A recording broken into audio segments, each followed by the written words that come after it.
Hey guys, what's up? My name is Evan and I'm a sound designer from Athens, Greece.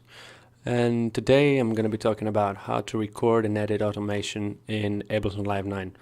Now, as we can see here, I have a project I was working on recently, which goes something like that. Just an idea of it.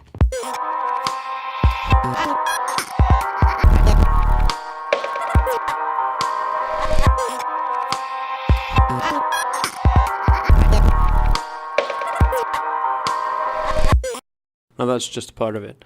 So I got a piano here that goes like that.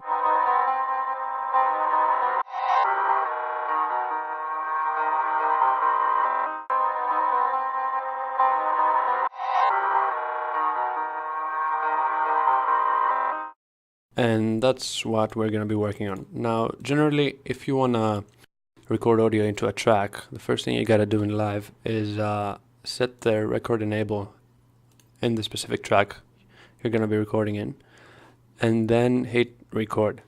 And when the counter goes off, it starts recording audio into your track. Now, with automation, it's a slightly different story. First of all, you got to remove the arm track button right here. So you're gonna leave it like that. And if you want to record automation, you go to the part you want to start recording and you hit record. And what Live does is whatever parameter you touch in the specific track and you move it around, it's going to be recorded in that specific track. Now, let's disable that and enable that. Now we have an auto filter here that if I play it back, you'll see the effect of it on the track.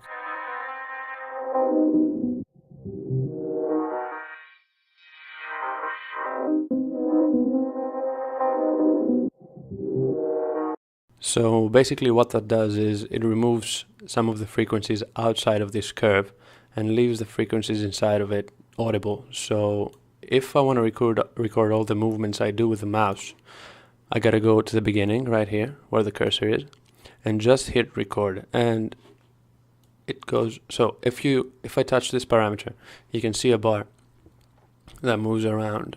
If I touch something else, the parameter changes from here and displays the LFO amount. So if I touch the Q of the curve, it changes the resonance. So for this example, we're going to be creating a frequency automation line. So you got to click that, check this one, go to the start, hit record.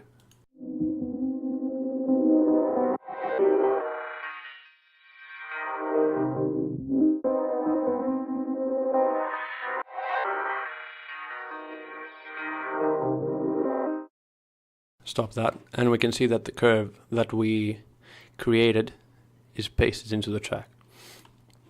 Now, if I want to edit that, the first thing that would come in mind would be to click on every dot just to make it disappear if I don't like something. But just because the movement created so many dots, it would be extremely time consuming to just start clicking each and every one of them to remove them. So if say I want to remove this curve here, if I want to remove that, I can just right click and select delete envelope, or by using the shortcut key, which is Control and Delete. So I'm just going to undo that and show you how you can record, how you can draw automation without having to record it if you're not sure about something. Now, the first way to do so would be to click on the parameter I want. You can see here that the parameters change every time I click something else. This is the LFO amount, this is the frequency, and this is the Q, the resonance.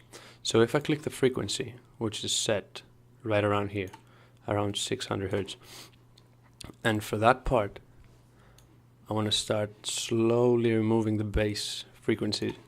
The first thing that you could do would be to click on that point, or at any point for that matter, which creates a breakpoint in the envelope. And the other thing would be to click an envelope at the start so that the rest of the piece is not affected by it.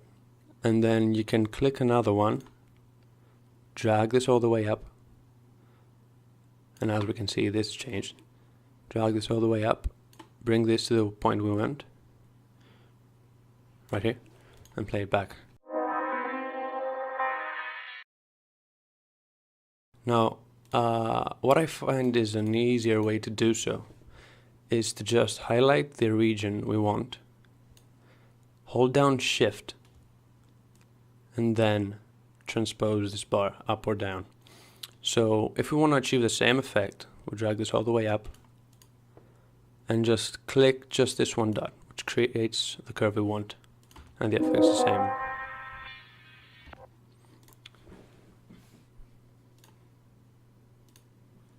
Now, if we want to automate more than one parameters, if we click that, that is automated right now because it has a dot. So let's create this curve right here. It appears like that here. It shows you the device whose parameter is automated, and on the box under that, it shows the specific parameter that you have created a curve for.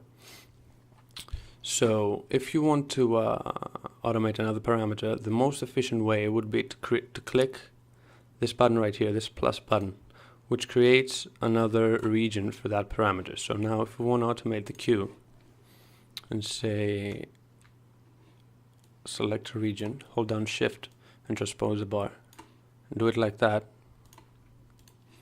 we can click Shift again, and then you can have all the parameters in their respective region. So let's play it back for a final time. And it goes like that. So these are two efficient and fast ways to record and edit automation. Yeah, I guess that's it. I hope you find this video useful, and for any questions, feel free to ask.